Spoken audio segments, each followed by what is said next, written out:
Hello everyone, Andrew here with Kimball Realtors. And the question I keep getting from everybody is, will there be a housing market crash the way there was in 2008? So before I get into that, if you're new here, thanks for stopping by. Please make sure you subscribe. If you do me a huge favor and smash that like button, really helps with the YouTube algorithms and we appreciate that a lot. So thanks for stopping by. Today's topic is going to be, again, will there be a housing crash like there was in 2008? So let me give you just a brief history lesson on what happened in 2008 and why it's different now than what happened then. So in 2008, the banks created a strong demand for subprime mortgages, which then basically encouraged irresponsible lending. And what I mean by that is they gave people more money than they could afford on their house payment. So with the subprime mortgages, they were charging a higher interest rate for people that had a lower credit score, but they were approving them for more than they could afford. So then what happened was they went underwater. Their house wasn't worth as much as they had to pay on it, and a lot of these went into foreclosure. It created this big bubble, and when the bubble burst, it was just terrible for everybody involved in it. So that's kind of what happened in 2008. Fast forward to today, housing prices are crazy. And it's for two reasons, really. It's different, though, than in 2008. So right now, we have just a record low inventory, and we also have near record low interest rates. So those two already are setting up the perfect storm for housing prices to increase. Couple that with the fact that more millennials kind of waited to get into the buying market before they were buying a home.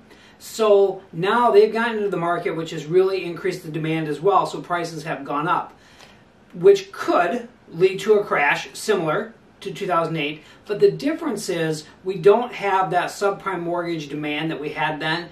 I want to say the mortgage rates, to get that lower mortgage rate, you have to have a good credit score, you have to have a good down payment. So you're getting more, not even so much more qualified people, but people are getting what they can afford. And millennials now have more money than the previous generations did. For example, the average millennial now makes $47,000 per year. The average income for a household of millennials is $69,000 per year. So on that income and the low interest rates, they can afford a higher payment than what they could have afforded, again, what the generation did in 2008 that caused that crash to happen. So while we have, though, again, that perfect storm of low inventory, partly because the price of lumber is so high, people are holding off on building homes, so you don't have them people moving into the home that they were going to build. So you have that low inventory, you have that record high demand because of the low interest rates. Everybody wants to get on those low interest rates, but because we don't have those demand for the subprime mortgage, I don't think we're going to have that crash that you see in 2008. So that's actually really good news for everybody. If you're thinking about buying a home, give me a call. We work, in the Wisconsin Dells area here. Still a really good time. Not as much on the market as people would like to see, but it's a good time to buy a home. And remember, as I always say, if you buy a home through Kimball Realtors in the Wisconsin Dells area, you do get a free Kimball Realtors coffee mug. Limited time offer because there is a limited supply of these very desirable mugs.